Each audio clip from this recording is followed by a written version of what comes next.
video, I'm going to show you how to add a file into your Canvas course that you want students to download and work on, and how that could look if you did it in Google instead, so that you have options. So you might already have a Microsoft Word document or a PowerPoint or maybe a PDF that you want students to have. Perhaps you've scanned a document with your iPad, or you just already have it created in those things, and you want to put that file in your Canvas course in a way that your students can download it, work on it, and submit it back to you. So that's what I'm going to kind of show in this video, and then I'm going to show a Google alternative. Okay, so I'm going to go into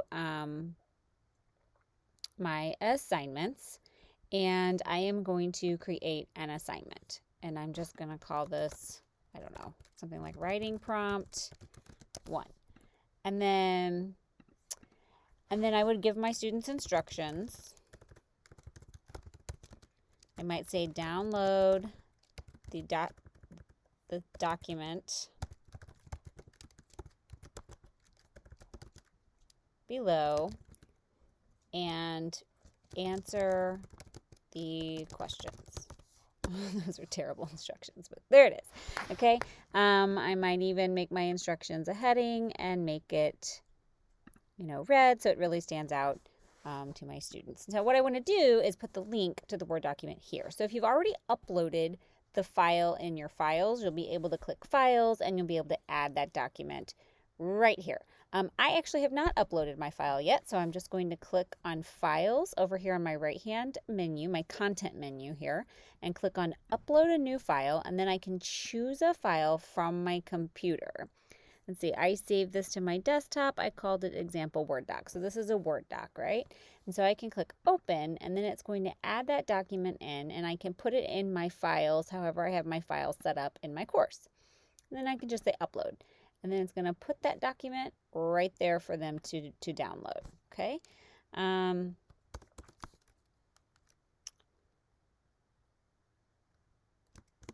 then you could give them instructions like, once you have, oh my goodness, answered the questions, submit it back to me, right? So I can go through and give this some points. I can display how I want it graded. I can count this toward the final grade. I can say, give it a submission type. So right here, you would choose, if you were going to have them download a Word doc, fill it out, save it, and upload it back to Canvas, then you would do a submission type online, and you would choose a file upload. And you can even restrict the file types. So if you wanted to restrict it to have the same extension, docx, you could do that. So you could actually type it in right here. You could do docx, comma, and you can even say PDF. I would say Word documents, PDF documents, and Google documents all show up in the speed grader really nicely, both on the MacBook and the iPad for you as the teacher. So either of those file types would be fine. And you can also not restrict it and just say file upload, and that's okay too.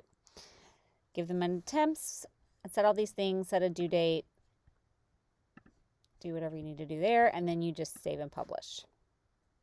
And so if I now go to assign this somewhere, I do need to put it in my modules or put it in my weekly agenda or put it somewhere where I know students are going to be able to see that assignment and get to it. So for now, I'm just going to put it in Unit 2, and I'm going to add it here. So I'm going to add that item into my module. It is published, and my module's published, so I'm good to go. So now I'm going to go back to Pete, the pirate, my student here. I'm going to click on Home. And if I go into my modules, now here's that writing prompt. And as a student, I can see it has a due date. I can click on it, and it even says instructions. Download this document, answer the questions. So now if I preview the document, it's just going to show me like what it looks like as the student. It shows me how it looks in Canvas, right? But if I want to type on it, I'm going to need to click the file, and it's actually going to download to my computer, and Pete can fill this out, save it, and then when he's ready, he can hit submit, and then just choose that file again from the computer, from his downloads, wherever it happens to be on his computer, and upload it right back to you, and then we'd click submit. So that is kind of how that looks on the student side, okay? I did want to show you an alternative option because this certainly requires the student to download the file, do something, save it on their computer, and then submit and then upload, right? So we could also do a very similar assignment, same writing prompt, but instead of doing it with Microsoft Word, I have the option to do a Google Doc. So I've got the same file typed in Google. I've got the same the same thing typed in a Google Doc. And in this document, I have places for students to put their answers as well. It's just in Google, right? This is just a Google Doc. So in my Canvas course, what I want to do is I want to add another assignment. So I'm going to click Assignments. I'm going to add an assignment. But this time what I want to do is provide the students the Google Doc a copy so that they can type into it. So I'm going to just call this Writing Prompt 2. And then I am going to give them instructions.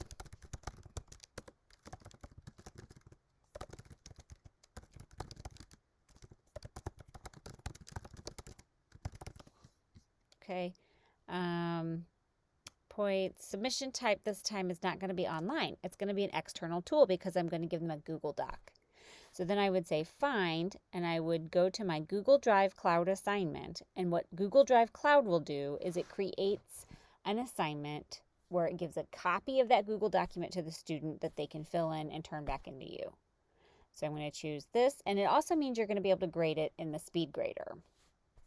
The other Google option is not something you use within the speed grader, so it works a little bit differently, and I'm not going to show that in this video. Let's see, I called it example document.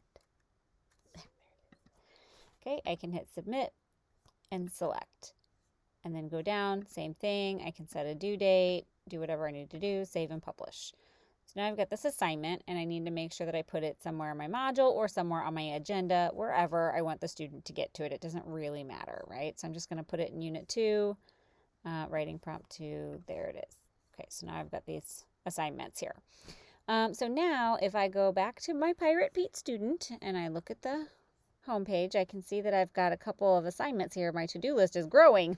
So I can get to that writing prompt here. I can go into my modules, and I can find that writing prompt here. And when I click on it, now this time what happens is instead of me as the student downloading a Word document, typing into it, and then submitting it back to you, all I have to do is type right here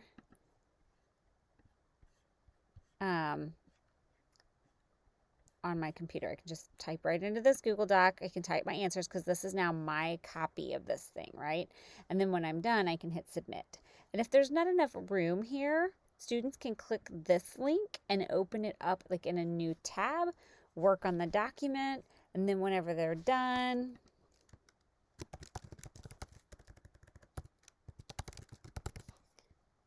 whenever they're done, then they come back here and they hit submit, and then it turns that in, and it's turned into the teacher. So then as the teacher, when I click on Writing Prompt 2 and I go into my speed grader, I'm going to see that Pete the Pirate has submitted their file, and here it is. And if I want to grade it, I can grade it. So, and it would also look that way if they had submitted a Word document back to you or even a PDF. It would kind of all behave the same way. The difference is how do you enter it in so that it's either a Google Doc or a Word doc. And the difference is whether or not you're uploading something and what type of submission type that you choose. So I just want to kind of go back and show you with the assignment. When you do submission type external tool, that's going to give you the option to choose a Google Doc as a template. If you do submission type online, that means that they're going to be able to file upload something to you. You can even just leave a text entry box for students to type into as well. So it's basically all in the submission type that you've got to get correct, and it just kind of depends on what it is you want students to do and turn into you.